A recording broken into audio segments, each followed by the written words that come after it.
Sebuah resolusi MU PBB bisa dicabut dan hasil REFERENDUM bisa dibatalkan, serta membuat keputusan darurat. Berdasarkan kategori resolusi Majelis Umum PBB, sebuah resolusi Majelis Umum PBB bisa dicabut, selain itu hasil referendum bisa dibatalkan, dan Majelis Umum PBB dapat membuat sebuah keputusan darurat terhadap suatu masalah yang dipandang dapat mengancam perdamaian dan keamanan regional maupun internasional.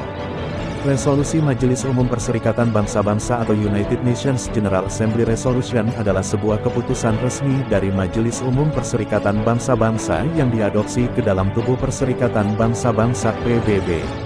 Walaupun semua badan PBB dapat mengeluarkan resolusi, namun dalam praktiknya resolusi yang paling sering dikeluarkan adalah resolusi Dewan Keamanan PBB dan resolusi Majelis Umum Perserikatan Bangsa-Bangsa. Mengadopsi sebuah resolusi Majelis Umum PBB biasanya memerlukan suara mayoritas, sederhananya 50% dari semua suara ditambah 1 untuk lolos. Namun, jika Majelis Umum menentukan bahwa masalahnya adalah sebuah pertanyaan penting, dengan suara mayoritas sederhana, maka 2/3 mayoritas diperlukan. Pertanyaan penting adalah mereka yang menangani secara signifikan dengan pemeliharaan perdamaian dan keamanan internasional, pengakuan atas anggota baru untuk Perserikatan Bangsa-Bangsa, penangguhan hak-hak dan hak anggotaan, pemusiran anggota, pengoperasian sistem perwalian, atau pertanyaan anggaran. Meskipun resolusi Majelis Umum PBB umumnya tidak mengikat terhadap negara-negara anggota, namun resolusi internal dapat mengikat pengoperasian itu sendiri, misalnya terhadap masalah-masalah anggaran dan prosedur, serta masalah teknis piagam dasar dan kovenan HAM. Kasus resolusi yang dicabut, Resolusi 3379 Majelis Umum Perserikatan Bangsa-Bangsa. Resolusi 3379 dikeluarkan oleh Majelis Umum Perserikatan Bangsa-Bangsa pada tahun 1975. Resolusi ini menyatakan bahwa Zionisme adalah sebuah bentuk rasisme. Resolusi ini lolos dengan 72 suara yang mendukung, 35 menolak dan 32 abstain. Jumlah 72 suara yang mendukung ini termasuk 20 negara Arab, 12 negara lainnya dengan mayoritas Muslim, termasuk Turki yang mengakui Israel kala itu, 12 negara komunis, 14 negara Afrika non-Muslim dan 14 negara lainnya termasuk Brasil, India, Meksiko, dan Portugal. Pencabutan. Pada tahun 1991, situasi dunia internasional menjadi berbeda setelah runtuhnya Uni Soviet, kemenangan pasukan sekutu di Irak yang dipimpin Amerika Serikat dan hegemoni negara adidaya ini di dunia internasional. Maka pada tanggal 16 Desember tahun 1991, Dewan Umum mengeluarkan Resolusi 46/86, yang menarik Resolusi 3379 dengan 111 suara setuju dan 25 suara menolak. Sementara itu ada 13 yang abstain dan 17 delegasi tidak hadir. Sementara itu 13 dari 19 negara Arab, termasuk yang berunding dengan Israel, menolak resolusi ini. 6 lainnya tidak hadir. Tidak ada negara Arab yang setuju. PLO mengecam keras resolusi ini. Hanya 3 negara non-Muslim yang menolak resolusi ini, Kuba, Korea Utara dan Vietnam.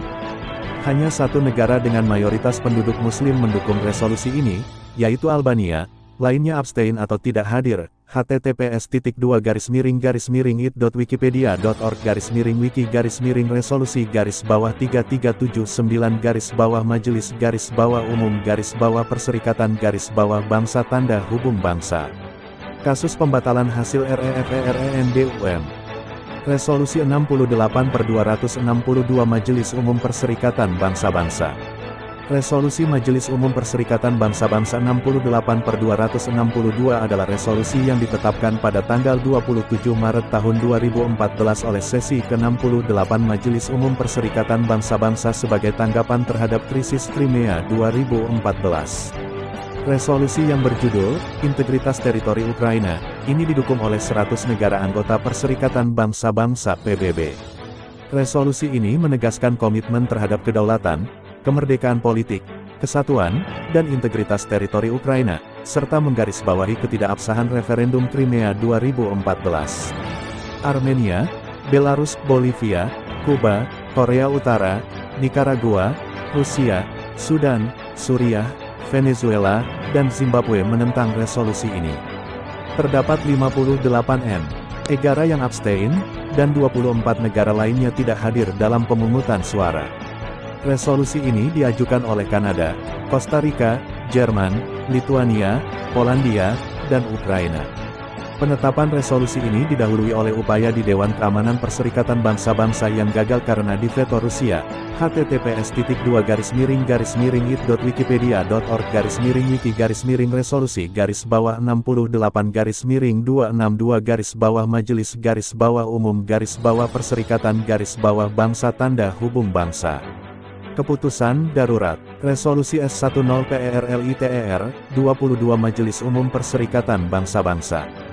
Resolusi S10PERLITER 22 Majelis Umum Perserikatan Bangsa-Bangsa adalah resolusi rapat darurat yang menyatakan status Yerusalem sebagai ibu kota Israel tidak berlaku.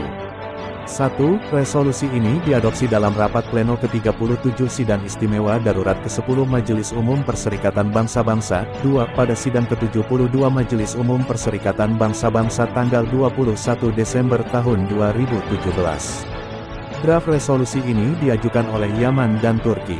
3. Meski ditolak keras oleh Amerika Serikat, resolusi ini disahkan dengan 128 suara mendukung, 9 menentang, 35 abstain, dan 21 tidak hadir. Pada tanggal 6 Desember tahun 2017, Presiden AS Donald Trump mengatakan bahwa ia akan mengakui status Yerusalem sebagai ibu kota berdaulat Israel. 1. Ini bertentangan dengan resolusi-resolusi MU PBB sebelumnya serta norma-norma internasional yang berlaku bahwa tidak satupun negara yang mengakui Yerusalem sebagai ibu kota negara atau membangun kedutaan besar di sana. Tindakan ini diprotes oleh negara-negara dan masyarakat di berbagai belahan dunia. Usai gagalnya resolusi Dewan Keamanan Perserikatan Bangsa-Bangsa tentang pembatalan pengakuan Yerusalem sebagai ibu kota negara oleh negara manapun 3 hari sebelumnya karena diveto AS, Duta Besar Palestina untuk PBB Riyad Mansour mengatakan bahwa Majelis Umum akan mengadakan pemungutan suara untuk draft resolusi penarikan deklarasi Amerika Serikat. Ia menggunakan resolusi 377, disebut juga resolusi Bersatu untuk Perdamaian, untuk membatalkan veto. Resolusi ini menyatakan bahwa Majelis Umum dapat menyelenggarakan sidang istimewa darurat untuk membahas suatu persoalan, dengan tujuan memberi saran bersama yang layak kepada negara-negara anggota, apabila Dewan Keamanan tidak mampu bertindak. S10PERLITER 22 Majelis Umum Perserikatan Bangsa-Bangsa. Resolusi Majelis Umum PBB sifatnya mengikat semua negara anggota PBB secara kelembagaan internal, namun tidak mengikat semua negara anggota PBB dalam bentuk kedaulatan negara eksternal, sehingga sebuah resolusi eksternal yang menjadi keputusan Majelis Umum PBB terhadap suatu kasus internasional yang dianggap kontroversial atau bertentangan dengan prinsip moral dan keadilan, yang atas usulan, atau advokasi negara-negara anggota PBB, hal itu dapat ditinjau berdasarkan prosedur kelembagaan. Dari 3 konteks resolusi di atas menjelaskan 3 bentuk kategori resolusi Majelis Umum PBB yang sifatnya bahwa sebuah resolusi Majelis Umum PBB dapat dicabut, demikian juga sebuah keputusan dari hasil referendum dapat dibatalkan, berprinsip pada norma dan keadilan, serta dalam keadaan darurat suatu resolusi dapat dibuat. Kekuatan hukum internasional yang tertinggi berada pada keputusan Dewan Keamanan PBB, sehingga sebuah resolusi yang diadopsi, dibuat oleh Dewan Keamanan PBB, mempunyai kekuatan hukum internasional yang kuat, mengikat serta memaksa para pihak yang menjadi bagian dari subjek hukum internasional dalam suatu sengketa internasional guna kepatuhan penyelesaian melalui jalan damai. Resolusi Dewan Keamanan PBB dibuat atas pertimbangan perdamaian dan keamanan internasional berdasarkan Piagam Dasar PBB serta kejahatan kemanusiaan, pelanggaran HAM berat dan kejahatan genosida. Kita sering mendengar pernyataan dari berbagai kalangan di Indonesia yang pada umumnya menyatakan, masalah West Papua sudah final, tidak bisa dia lakukan referendum ulang, dan resolusi MU PBB 2504 menjadi dasar legitimasi West Papua di dalam Negara Kesatuan Republik Indonesia. Dari berbagai pernyataan itu penulis mau katakan demikian, bahwa West Papua hingga saat ini bermasalah di dalam Negara Kesatuan Republik Indonesia, indikatornya jelas telah terjadi kejahatan terhadap kemanusiaan termasuk dalam kategori genosida terhadap pribumi Papua. Seiring dengan itu suara pribumi Papua semakin nyaring dan jelas kedengarannya, menyuarakan tuntutan Papua merdeka. Kejahatan kemanusiaan dan tuntutan kemerdekaan West Papua ibarat dua sisi mata uang logam yang tidak bisa dipisahkan dan bertolak belakang, sehingga akan menjadi alat tawar bargaining dalam politik internasional tentang hak penentuan nasib sendiri bangsa West Papua, karena konflik wilayah West Papua telah menjadi bagian dari subjek hukum internasional. Oleh karena itu penyaringan suara kemerdekaan West Papua yang diikuti kasus kejahatan kemanusiaan di West Papua, akan mempengaruhi legalitas wilayah geografis West Papua di dalam Negara Kesatuan Republik Indonesia, sehingga akan memunculkan pertanyaan yang mendasar tentang kepatuhan pemerintah Republik Indonesia terhadap norma dan keadilan dalam pelaksanaan PPRA tahun 1969. Wassalam. Kager, penulis adalah aktivis pemerhati masalah West Papua. Gambar, ilustrasi Majelis Umum PBB. West Papua Humanitarian Crisis Human Rights Abuses United Nations Free West Papua Referendum.